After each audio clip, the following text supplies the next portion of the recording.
Good afternoon and welcome to our regular council meeting for Monday, October 6th, 2025. I will call the meeting to order at 5:04 p.m.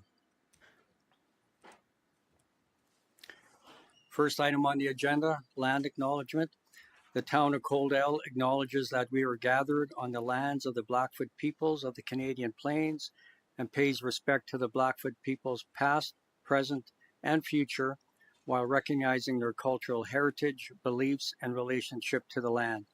The town of Coaldale is also home to the Métis District 1 foothills. Conflict of interest declaration, pecuniary and non-pecuniary. Are there any in the room this afternoon? None declared, thank you. And we're just going to hit the pause button before we do the acceptance of the agenda. We have a couple of guests with us this afternoon, Mark and Peter Anderson. And if they want to take a seat at the presenters table, they want to do a presentation to the town of Coaldale. Whoever's going to speak, whenever you turn your mic on. Mayor Van Rijn and council, you know me, I'm Mark Anderson. I'm the chairman of the Southern Alberta Coaldale Ride for Dad chapter, which is a chapter of Ride for Dad Canada. On behalf of Ride for Dad Canada and the local chapter, I want to extend our heartfelt appreciation for all of the assistance that town council has provided us, not in just the first 4 years of our existence, but particularly this year, where the town of Coaldale and the administration staff assisted us with planning a Roadhammers concert during Summerfest. That concert was extremely successful. We were able to send $14,000 back from that concert to Ride for Dad in the fight against prostate cancer, and the money will be going to research and awareness here in the province of Alberta. And I wanted to present to council on behalf of Ride for Dad Canada and the local chapter a plaque commemorating all the assistance you guys provided. Not just council, but again, the administration staff as well, who helped us plan an event we never would have been able to hold had it not been for that expertise being offered to us. So thank you very much.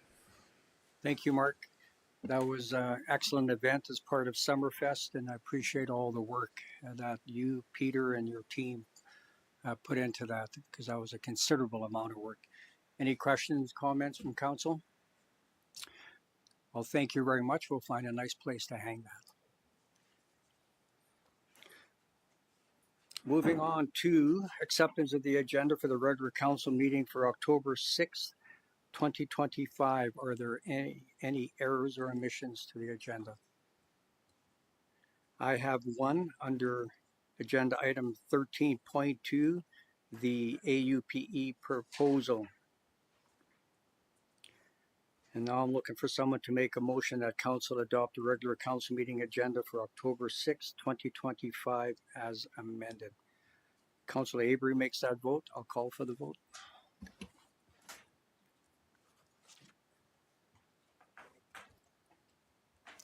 And that is carried unanimously. Thank you. Moving on to adoption of the previous minutes from regular council meeting minutes from September 15th, 2025. Were there any errors or omissions in those minutes? See none, could I get someone to entertain making a motion that council adopt the regular council meeting minutes from September 15th, 2025 as presented? Councillor Pickering makes that motion. I'll call for the vote.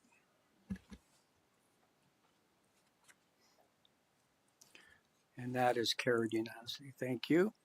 Moving on to agenda item 3.2, the special council meeting minutes from September 22nd, 2025.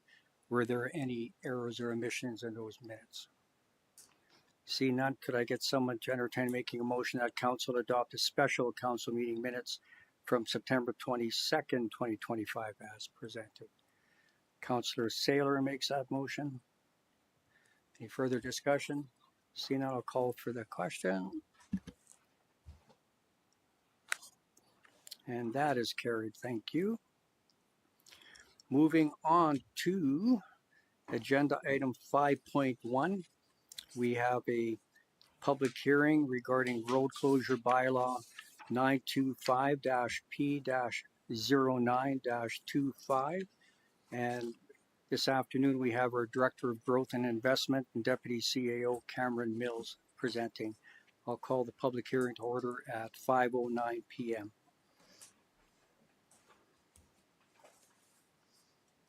Cameron, whenever you're ready. Thank you very much. Lana, if you can pull item 5.1 onto the screen.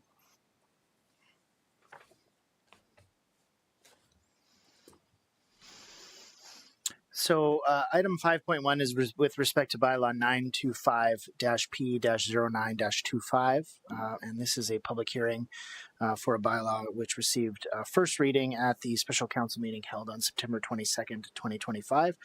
The purpose of the bylaw is to close a portion of a road within the West Industrial Area Structure Plan. The town has determined that the current road network requires realignment in order to facilitate the orderly development of the industrial lots resulting from the recently developed rail spur development within the area structure plan area. Notably, administration has been working with the developer and potential clients on a project to develop lots bordering Highway 845 north of 12th Avenue. The lots also border the road allowance for 19th Street, which is to remain undeveloped for the foreseeable future. In reviewing these proposals, administration has concluded that the orderly development of the area would be better suited to closing 19th Street north of 12th Avenue and consolidating the lands into the adjacent parcels. The primary reasons for doing so include that 19th Street is unlikely to be developed in the near term, that 19th Street is not necessary to support the development of the northern portion of the quarter section, whenever that may occur. The newly aligned road created north of the new cold lot in the approximate center of the quarter section is sufficient for providing the required level of connectivity in line with the existing industrial park in the adjacent quarter section to the east. And third, that closing the road allowance and allowing the business instead to use this area as an entrance and exit for their lots limits the need to allow for traffic to access the lots closer to the Highway 845 intersection. Administration believes this will provide for smoother and safer flow of traffic, particularly heavy traffic. Note that in the first reading of the bylaw, the land description provided was for Plan 241-0242, that portion of 19th Street contained within the plan area containing 0.58 acres, more or less. And administration recommends, following consultation with the surveyor preparing the application on the town's behalf, to amend the land description to provide, firstly, Plan 241-0242, that portion of 19th Street and corner cut contained within Lot 15, Block 23, Plan 251, and containing 0.289 acres, and secondly, Plan 241-0242, that portion of 19th Street and corner cut contained within Lot 5, Block 26, Plan 251, containing 0.289 acres, more or less, excepting thereof all mines and minerals. The purpose of that change is relatively technical in nature, will allow for the smoother transition of those lots into each adjacent lot rather than into one lot or another, which was the intended purpose of administration in preparing the bylaw. So the surveyor's recommendation with that change simply allows for that to happen in a much smoother process. The Municipal Government Act grants municipalities the ability to request closure of a road that they've determined is no longer required for public travel. The passing of a road closure bylaw differs procedurally from other municipal bylaws in that it requires ministerial approval prior to receiving second and third reading, and the finalization and registration must be filed with Alberta land titles upon passing of the bylaw. As per the Municipal Government Act, stakeholder engagement has been initiated in the form of required advertising. The public hearing for road closure bylaw has been scheduled to take place during the council meeting on October 6th, and the public hearing has been held. Once the public hearing has been held, administration will submit the road closure bylaw package to the Officer of the Minister of Transportation and Economic Corridors for consideration and approval. Notice of the bylaw had been circulated in the two requisite referral agencies, advertised in the Sunny South News for 2 consecutive weeks, and posted on the Town of Coaldale's engagement platform. Comments received to this. There are no comments have been received at this time, and comments received following the hearing from agencies will be included in the package circulated to the Minister. Thank you. I'll open up to members of council. Questions, comments? Is there anybody in attendance today for regarding the road closure bylaw 925-P-09-25. Seeing no one in attendance, no questions, comments. Oh, Councillor Avery. Thank you, Mayor, and through to Cam. So what is the road network going to look like going north if we close this 19th? Is there going to be another access in, or is this going to gridlock 12th, and we're going to have to put 11th or 10th through as well? Thank you. Yes, there is. Obviously, there is Highway 845 along the western edge of the quarter section. There's also a new road, I believe we're calling it 16th Street, that now goes north, basically through the center of the quarter section. And then there's the potential for development of the existing road on the eastern edge of the quarter section. So basically, you've got, in addition to the two roads on the east and west boundaries of the quarter, you've got a single road running through the middle, which is approximately the same as what you see in the existing industrial park. Thank you. Any other questions, comments? Seeing none, I'll ask council if they have sufficient information to make a decision on road closure bylaw 925-P-09-25. Thank you. I'll call the public hearing closed at 5:16 p.m. So Cameron, coming out of this discussion, would you like a motion to direct administration to proceed with the necessary steps required to move forward with closure of the road as described? Yes, thank you. Does anybody care to make that motion? Councillor Pickering. I'll call for the question. We have to do this one, man. Oh, sorry. And Carried unanimously. Thank you. so does that provide for the change of the land description within the bylaw as well? I would expect that to be a separate motion when that item comes on the agenda. Okay, so when at the time of second and third reading. Okay, excellent. Thank you. Moving on to agenda item 5.2, another public hearing regarding land use bylaw amendment 924-P-07-25 regarding second and third reading regarding rezoning from urban reserve to direct control. Is there anybody in the audience going to speak to that today? I'll call the public hearing to order at 5:17 p.m.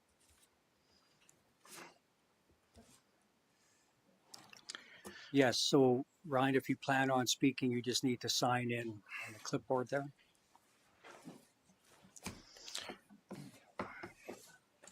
And then Cameron, while he's doing that, you can go ahead.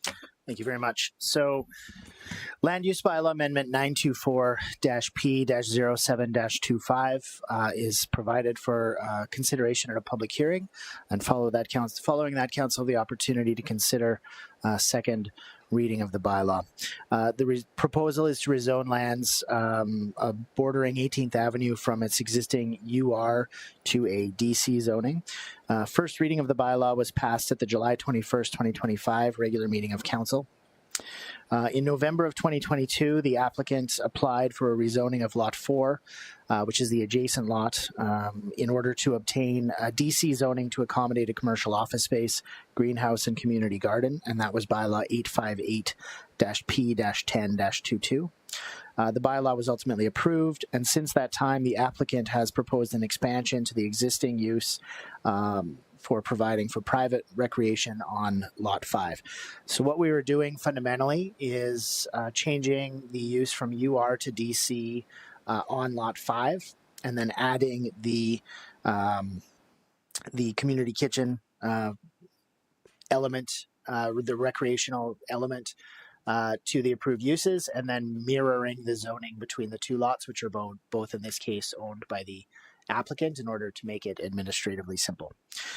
So the purpose of the application is to redesignate the subject lands to direct control in order to accommodate a proposed community kitchen to be used in conjunction with the existing community garden, which is to say the private recreation use within the land use bylaw.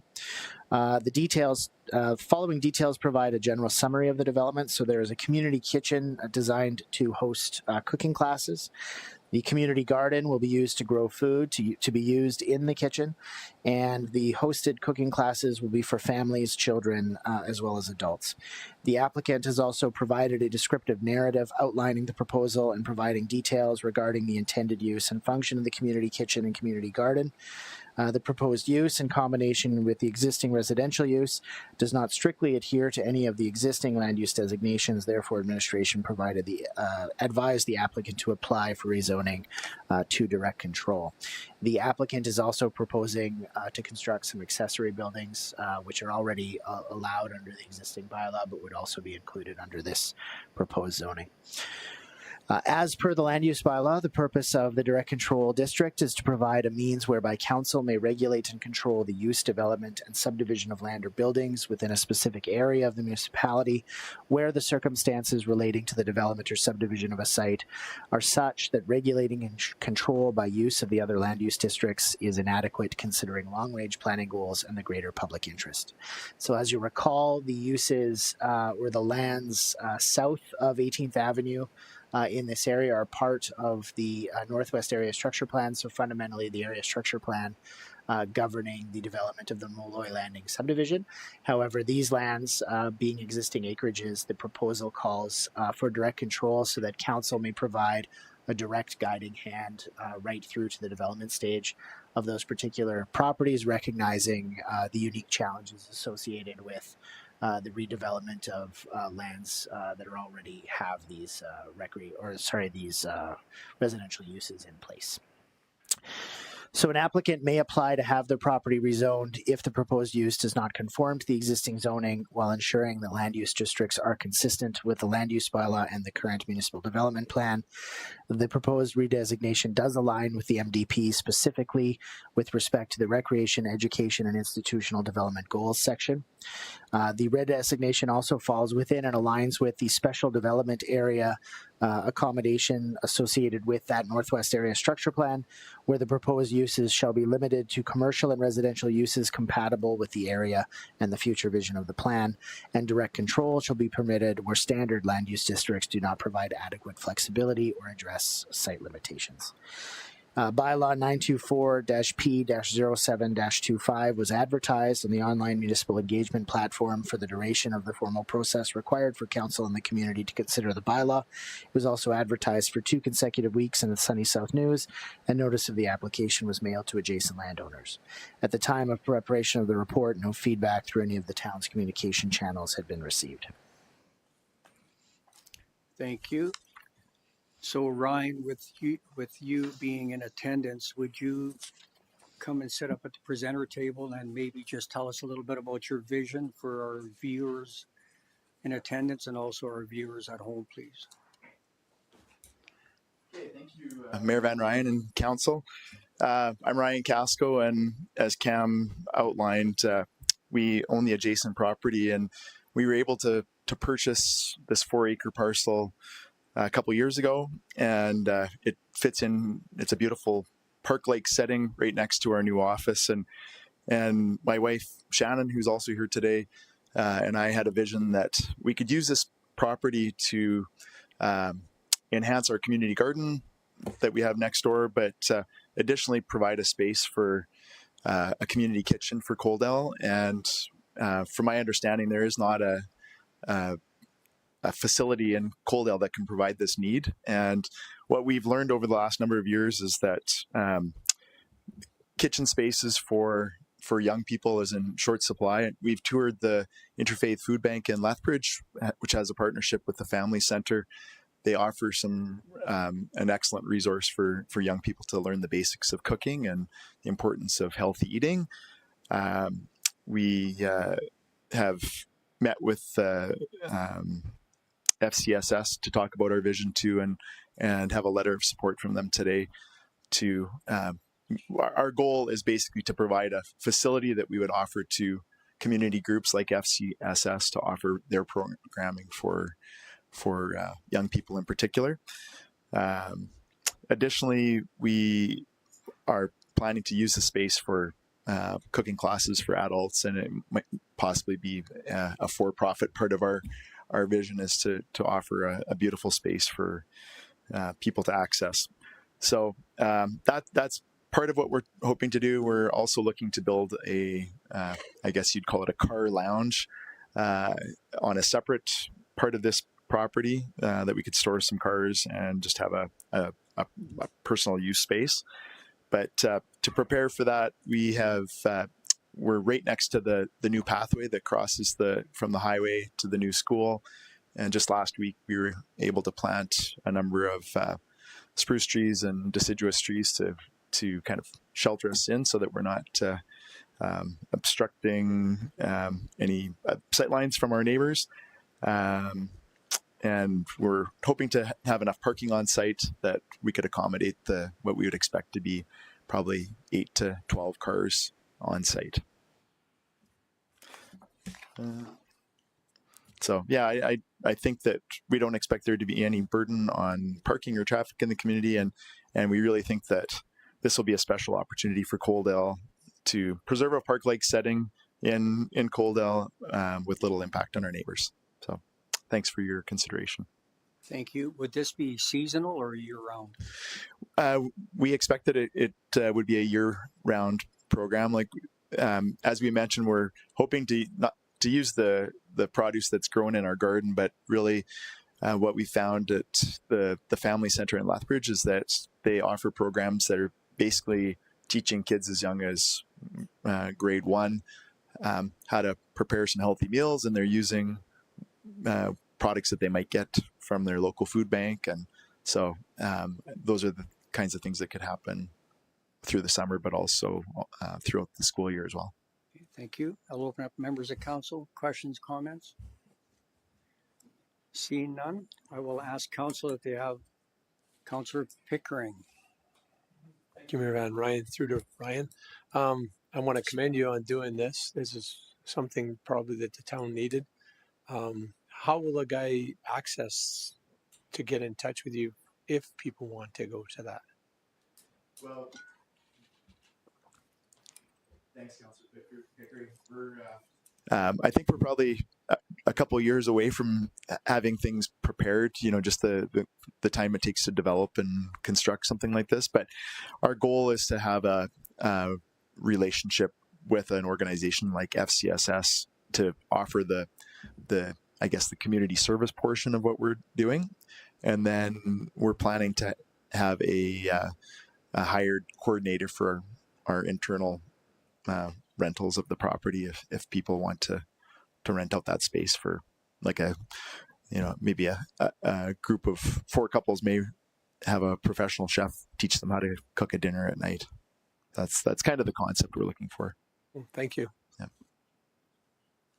Thank you. Any other questions, comments? Councillor Chapman.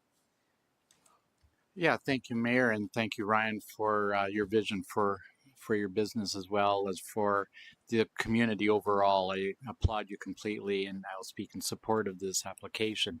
I did receive a courtesy call from FCSS, of which I'm also vice chair. And FCSS, Petra DeBow, manager for FCSS, just called me a few weeks ago to inform me that they would be writing a letter of enthusiastic support for this application. So I just wanted to commend you on your devoted devotion to this community that way.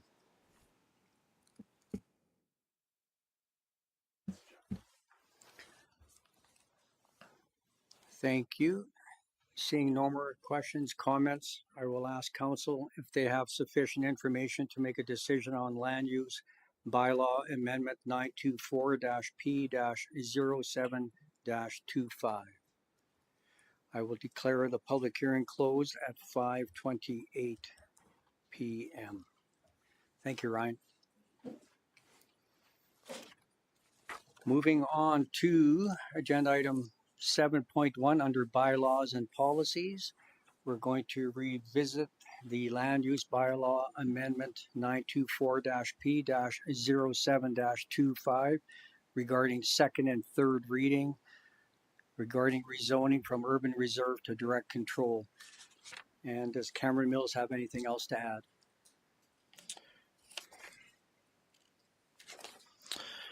Thank you, Mayor Van Rijn. I have nothing additional to add other than to provide the recommendation that council consider second reading of the bylaw at this time. Thank you. Any questions, comments from council? Seeing none, could I get someone to entertain that council provides second reading of Land Use Bylaw Amendment 924-P-07-25 as presented? Councillor Beekman makes that motion. I'll call for the question.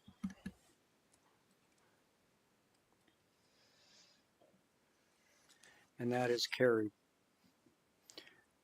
I'll now ask for someone to entertain making the motion that council provide third and final reading of Land Use Bylaw Amendment 924-P-07-25.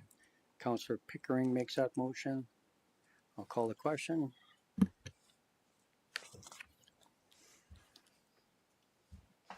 And that is carried unanimously. Thank you.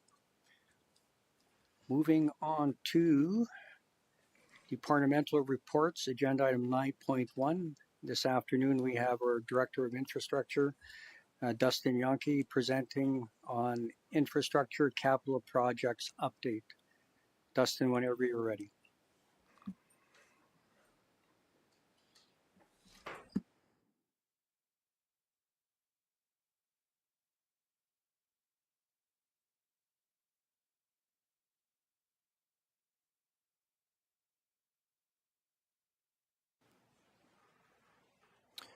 Good evening, Mayor and Council. Thanks for having me tonight.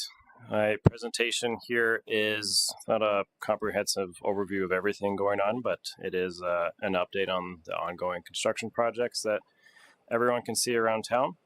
I won't go into too much detail on the projects just because they've been presented on prior. So if there are questions, feel free to ask them at any point in time.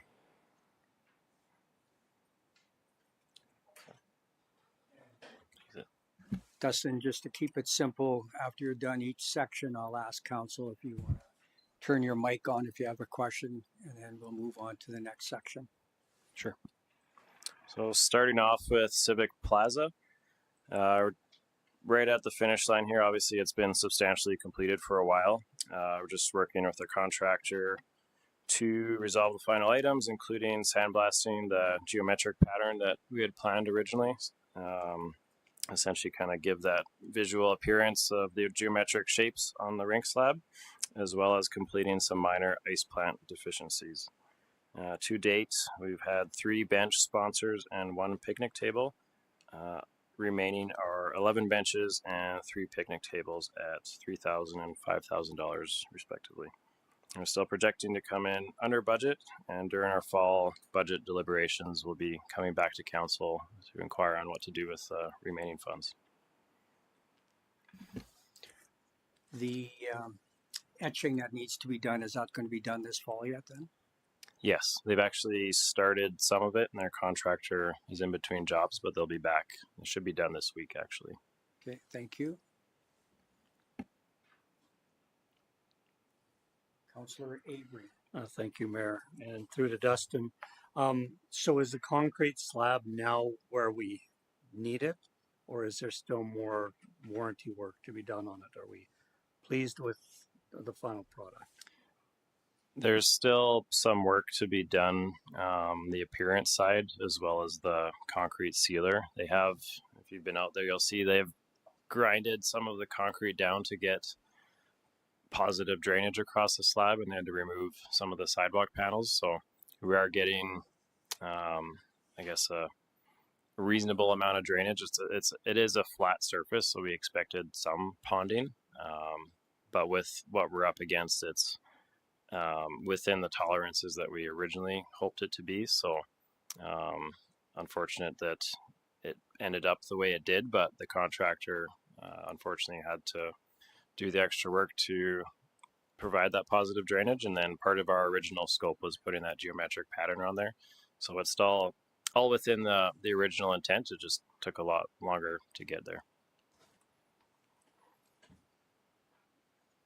Carry on. Next one, Land O'Lakes Drive pedestrian crossing. This one also has been substantially complete for a while. A couple of the larger items that are linked to this project. Number one being the Highway 3 speed zone adjustments.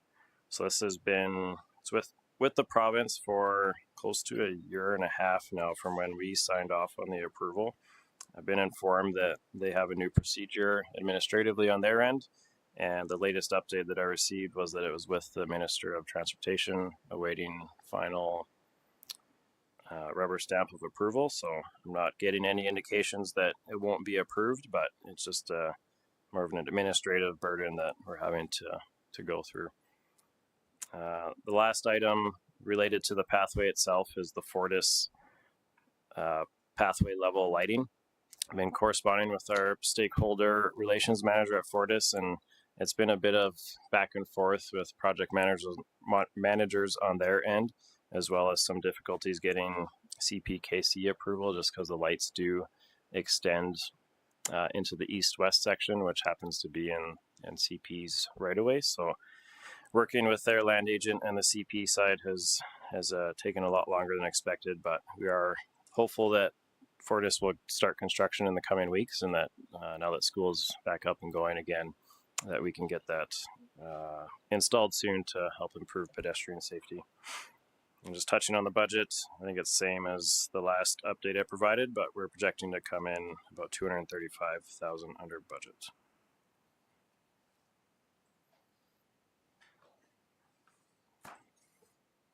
The new skate park. So on September 20th, we hosted the grand opening. It was a big success. We had, I think numbers I heard was upwards of 800 people in attendance. So this is an exciting one for the community.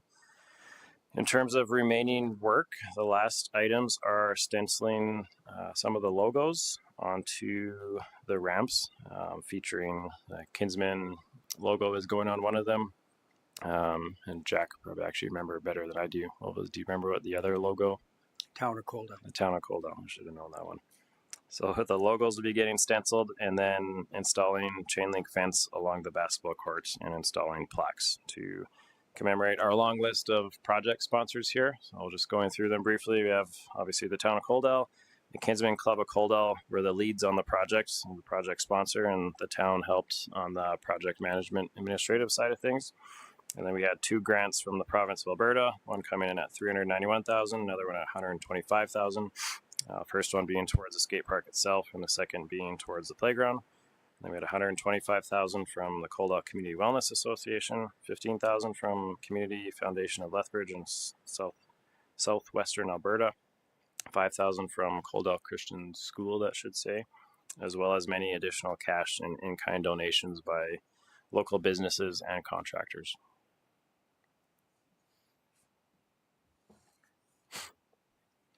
A little bit less flashy of a project is the Malloy Drain Phase 2B project. So this is the stormwater storage and conveyance upgrades completed in the southern area of Coldell. The last item to be completed on this one are some pump and piping upgrades from the 11th Street stormwater pump station. So these upgrades essentially will allow us to better drain the Jenny Emery dry pond in the southern section, kind of where the backstop is. It was originally designed to serve as additional storage for the stormwater system in the area. And right now, with our zero release situation in Coldell, as per St. Mary's requirements, we can't drain that down without getting their approval. So with these upgrades, we'll actually be able to drain that Jenny Emery dry pond straight into the raw water reservoirs, so we won't require any approval on their end. In terms of budget on this one, we are coming in a decent amount underneath budget, and just given our relative small contribution overall, given the significant amount of grant funding, and then partnering with St. Mary's and Lethbridge County, we're looking at being about $100,000 underneath our original approved budget.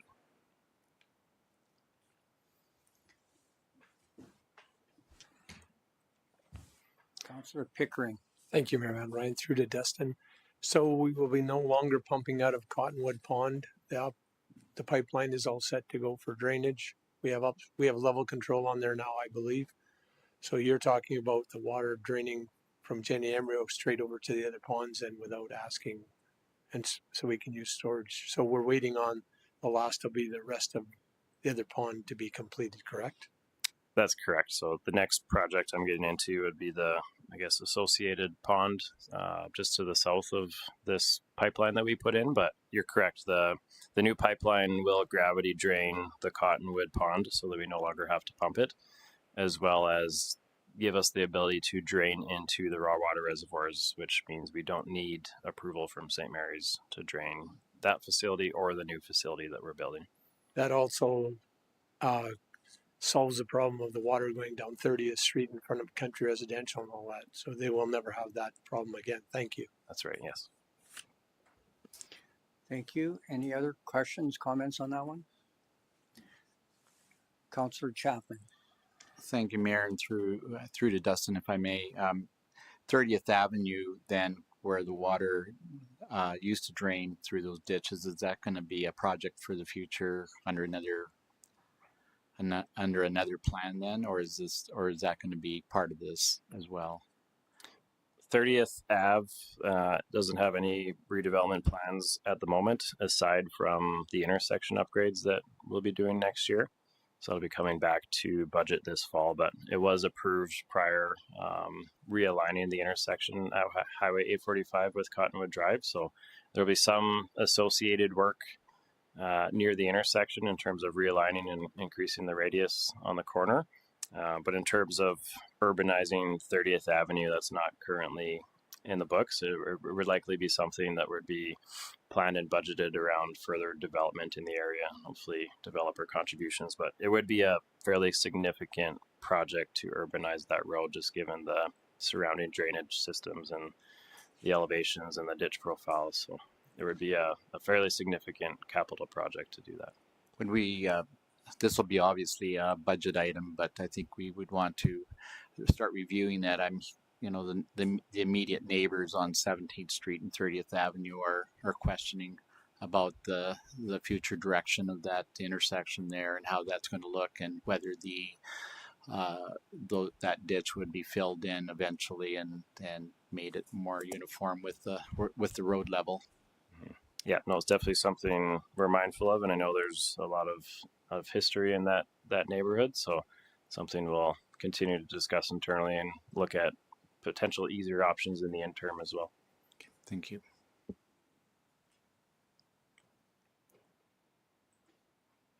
So the next project, this was originally part of the Malloy 2B scope, and during project refinement, we found out that we were over budget, and then we ended up identifying further grant opportunities. So this was the part that got removed from Malloy 2B, but it does connect directly to the Malloy 2B infrastructure into the raw water reservoirs. So essentially, in conjunction with the pipeline, this new storm pond provides buffering capacity for the conveyance. So we size the pipeline based off an expected amount of water.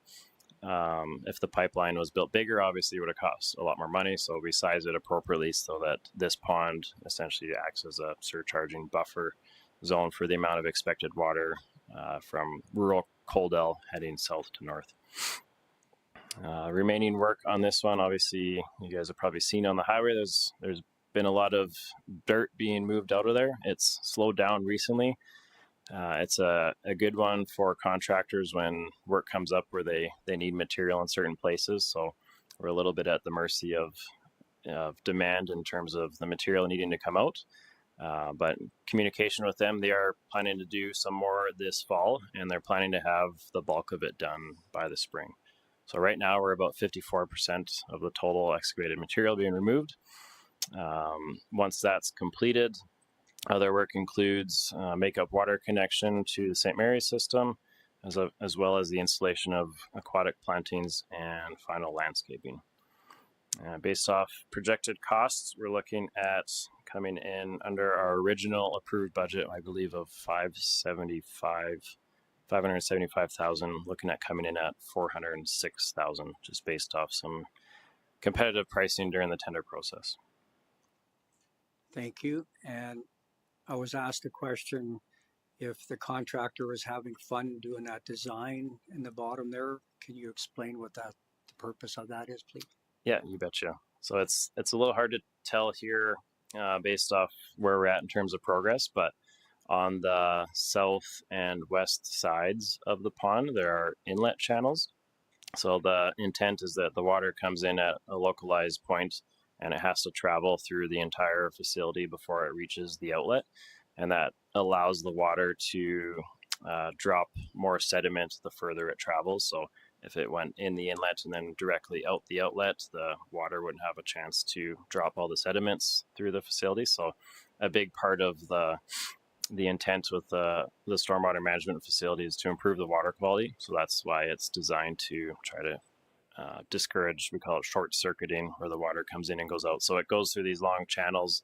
And then the design process, we also look at putting in certain types of plantings in areas which also filter the water further. So it's definitely, there's more to it than most people think in terms of a hole in the ground, but overall it's intended to improve the water quality. And for the contractor, they have GPS equipment, so it's obviously a bit more of a challenge, but from what we hear, it's going pretty well with the equipment they have.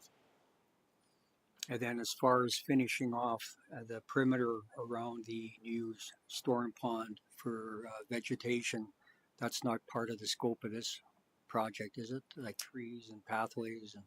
The vegetation is. Right now, we won't have a paved pathway, but similarly to the Centennial Pond, just to the east of the rec center, we need an access road for the storm pond, so we're building that through the grant funding, which we're eligible to do. But essentially, we're building the road structure so that we could put a pathway on it in the future. It's just not something that's applicable through the grant program right now. So to be clear, then that includes trees then? Correct. Okay, thank you. Yeah, we haven't, just I guess to clarify, we don't have an extensive amount of trees planted in the area. A lot of it is kind of natural vegetation. There are some trees, but expect similar to the Malloy 2A South Pond to the west of Land O'Lakes. Councillor Chapman. Thank you, Mayor. Dustin, I did receive a question from a citizen in Coaldale who was concerned about the project in the sense that pedestrians or people walking through the area are not paying attention, I guess, put it that way, and there could be a possible injury, I guess we'll put it that way. I noticed that there's quite a drop off on the one edge. And so they were wondering about fencing or something that would keep people out of that project area. Okay, it is something we discuss during our regular construction meetings with our contractor. I know they do have fencing along, was it Range Road 202A or Range Road 90 Alpha, I believe. I can't remember what it's called, but there is some site fencing there. And then, I mean, if people are going to walk on the highway there, our thought was they will probably jump a fence anyway. So I guess it's something we're trying to find a strike balance with, but it is a agenda item every time we discuss with the project team, and I'll be mindful that there's been comments made as well. So I think. Go ahead. Our potable water reservoir and pump station. We made a lot of good progress in the past months. Most of the structure and process piping have been completed. Looking into actually next week, we have it scheduled now. We'll be tying in the piping from the pump station into our distribution system. So it's a kind of a big coordination across departments to make sure that goes flawlessly, but a lot of planning has gone into that so far. You guys have probably noticed, but 18th Avenue has been reopened. We installed the sanitary trunk main from 26th Street to 30th Street and servicing the facility itself. With the reconstruction of 18th Avenue, we're planning to install speed display signs in place of the speed bump for now. These speed signs will collect speed data and can also be relocated to other sites across town, similarly to the speed feedback signs that we have elsewhere. And just to touch on that, we're planning to use that data to review in the future and hopefully develop a comprehensive traffic calming plan for the area that's suitable. It is challenging with the rural context of 18th Avenue and trying to manage speeds. There's not always an obvious solution. Some people like speed bumps, some people don't like speed bumps, but ultimately I think our desire would be to have it fully urbanized. Obviously, there's a significant cost to that as well, but just mentioning this, that we are, I guess, investigating from the engineering side what that would look like, how that ties into future development. So we're just trying to take this one step at a time and try to come up with the best option for the short and the long term. In terms of commissioning the water reservoir, we are still on track for our original date of early December. So once everything is completed, there'll be a lot of coordination with Terry and Darren, trying to work with the project team to get this up and running properly so that there's no disruptions to the system in town, but the existing reservoir will still be fully operable as well and pump stations. So we're expecting that to go relatively easily. And then in the new year, we'll be able to come up with a long-term plan of how the existing central water reservoir integrates with this new reservoir. And that is something that I'll discuss with council during budget deliberations at a further meeting. But there's some background work in terms of the planning on what we could and recommend to do with the existing reservoir site. But for now, it does benefit the system, and there is still a serviceable life to it. Lastly, touching on the budget for this, we're still projected to come in on budget at $13,038,000. Thank you. Just some update photos for you guys. You can't see much from the roadway. You can see the structure itself, the pump station that you can see above ground, is all precast panels. So there's some concrete stain that got applied to it, but essentially it just came in 4 large pieces, and they were able to tip the walls up. These other photos are of the clear well. You can see we call these the header pipe that comes in. There's some valving that goes into the pump wells, but it's kind of the more accessible location I was able to get photos of recently. So, but even since I've taken these, there's been quite a bit of work that's happened. And then for the cap or the top of it, is as part of the scope of this project, is there sod going over top of that, or what's going? Yes, there is. So all of the stockpiled material that's north of the rest of the construction that's happening right now, basically everything that was excavated out to create the hole, will be replaced on site, essentially creating a bit of a mound over top of the reservoir with grass over top of it. Okay, thank you.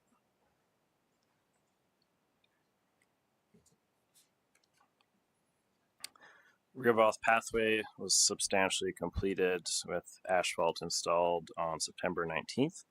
A couple remaining items include post and chain fencing, parking blocks, concrete works, specifically the concrete walkway from the Gem of the West Museum parking lot to the cemetery entrance. That was one item that we felt would be beneficial to improve options for parking, particularly in poor weather.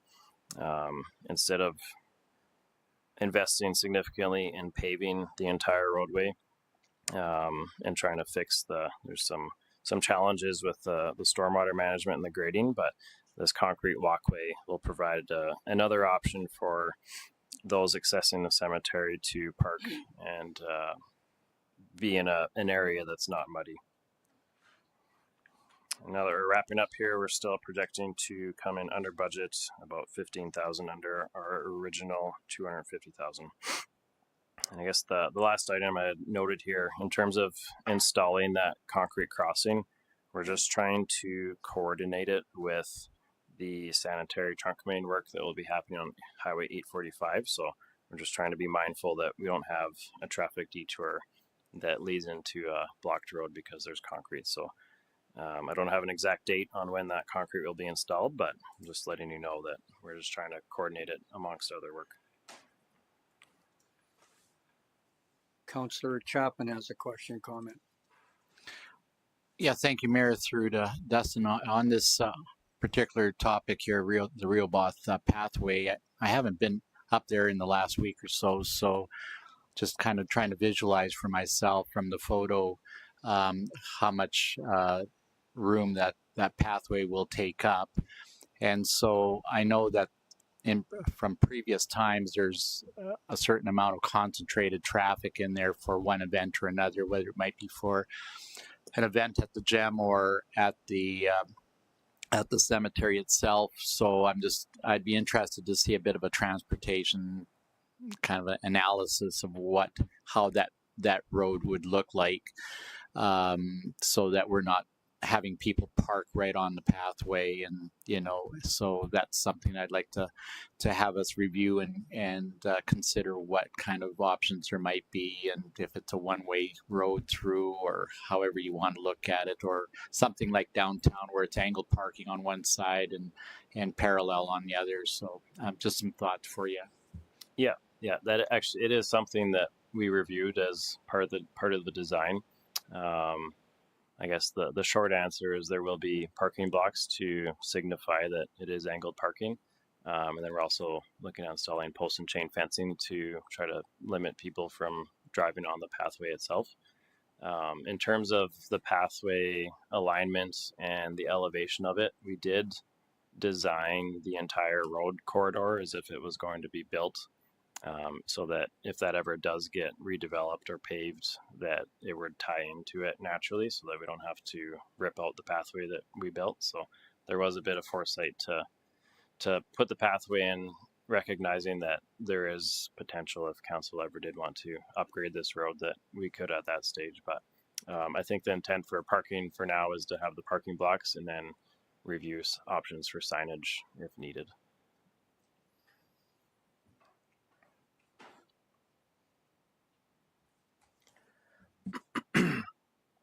The phase 2 sanitary trunk mains, you can see on this map here how it ties into the whole network, but it's kind of the last piece before we're able to service the west side of Coldell.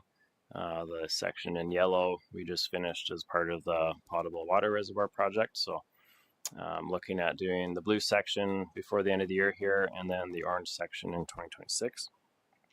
We're a little bit further behind from where we thought we would be in terms of scheduling. The part that's been holding us up is the auger underneath Highway 845. So everything is ready to go on the contractor side. We're just currently working with Alberta Transportation and ATCO Pipelines just to make sure that we can meet their requirements. But it's looking like in the next couple of weeks that auger will take place, and there will be potential traffic impacts for 1 or 2 days from what we're hearing currently. So there could be some a potential single lane closure and alternating traffic being the worst case. But once we do have this information, I'll make sure it gets shared through our typical social media channels. Just mentioning that as well in conjunction with another notice that we received that there will be another closure on Highway 845 as part of the CPKC crossing. They're going to be replacing the surface across the rail crossing. So just trying to be, I guess, share information as we have it, but there's going to be some potential traffic impacts to Highway 845 in the coming weeks to be aware of. So we'll do as best as we can to notify everyone. Unfortunately, the CP section is out of our hands and strictly with Alberta Transportation, but we're just trying to be mindful of both of them as we start this work. So what's the size of the sanitary line? It's a 600 millimeter pipe.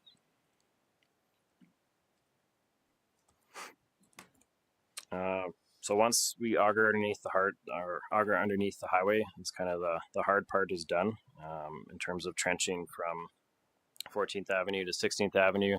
A lot of that work can still happen before the end of the year, so we're still pretty optimistic that we can get this wrapped up.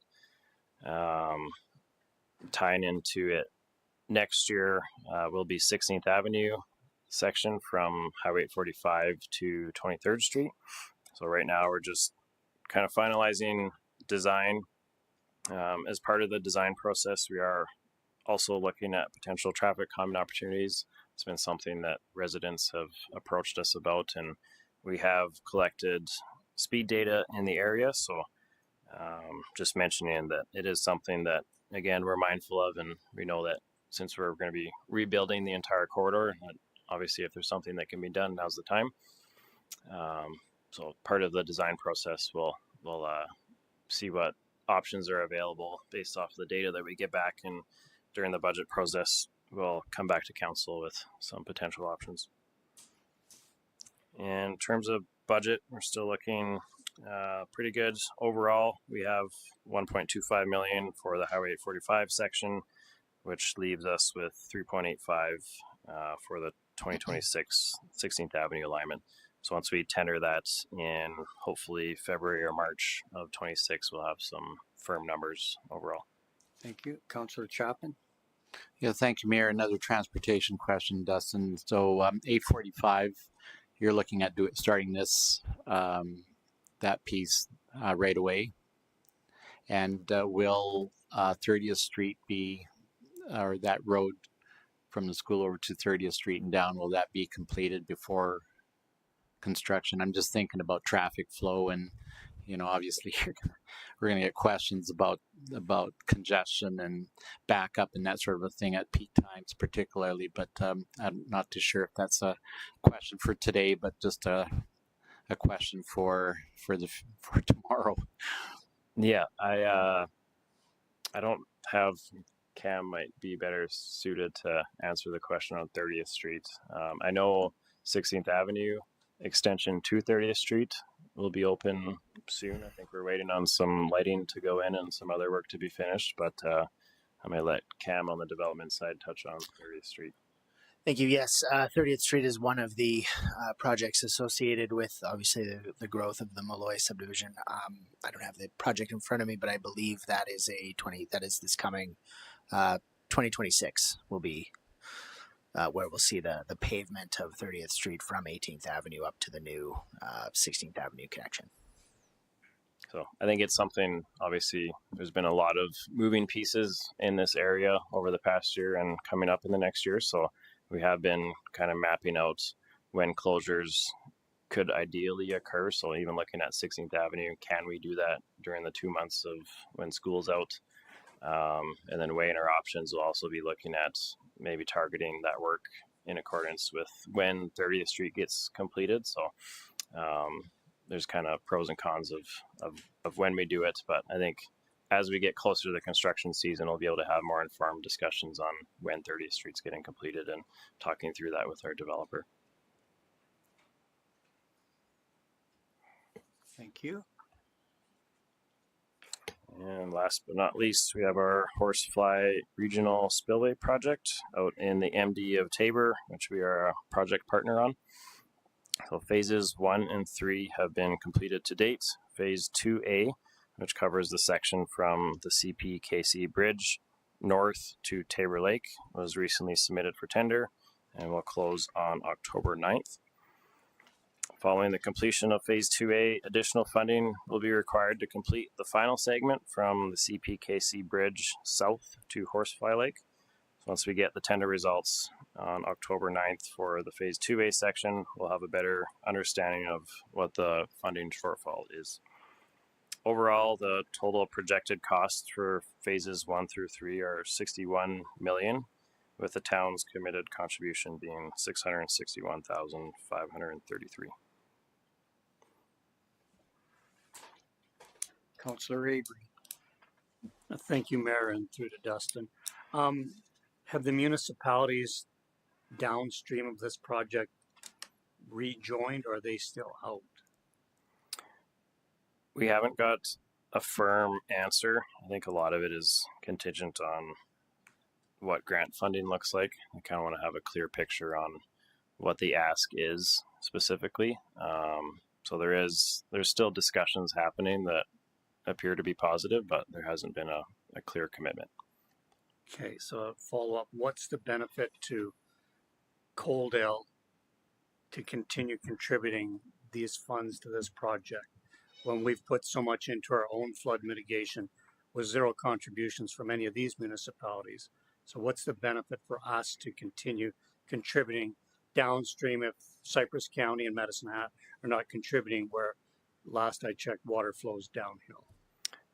Yeah, it's a bit of a nuanced answer, I guess, but I mean, the short of it is the benefit for us is that if St. Mary's can adequately manage their stormwater, they're better situated to accept our stormwater. So that would be the direct benefit. In terms of looking at projects 1 through, I think there's 6 total, it's hard to, I guess, calculate what the benefit of each is, but the horsefly spillway in particular does give that immediate benefit to the town by allowing that infrastructure to release St. Mary's water.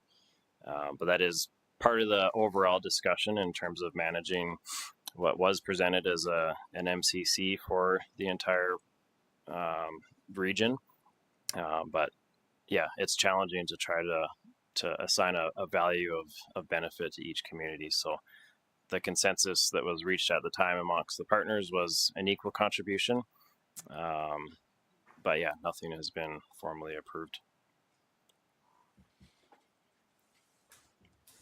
Councillor Pickering. Thank you, Mayor Van Rijn. Maybe I can clear that up a little bit too, Dustin, for you. So phase 1, 2, and 3, phase 2A, we have the money to finish that complete. We'll be looking for more money to complete the rest of that project. But as far as any other projects right now, Councillor Avery, everything is on hiatus basically. Once this project is complete, then we're going to all the municipalities and they're going to see who comes on board, who doesn't. That will give us the option of whether we stay in or we stay out. So as far as right now, basically nothing is being looked at farther downstream other than this project. Thank you. Anything else to add, Dustin? Nothing on my end, nope.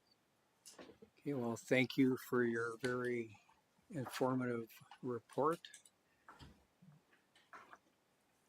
Would someone care to entertain making a motion that council receive the infrastructure capital projects update as information? Councillor Avery makes that motion. I'll call for the vote.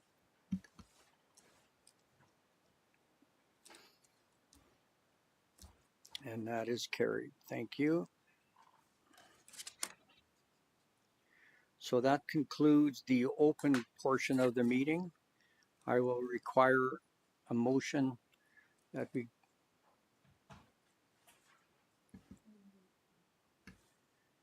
I'll require a motion that council move to go into closed session at 6:08 p.m. in accordance with section 197-4-B of the Municipal Government Act to discuss matters exempt from disclosure for items 13.1, subject to section 28, local public body confidences, and item 13.2, subject to section 32, privileged information. I require a motion, and Deputy Mayor Reese indicated she wanted to make that motion. I'll call for the question.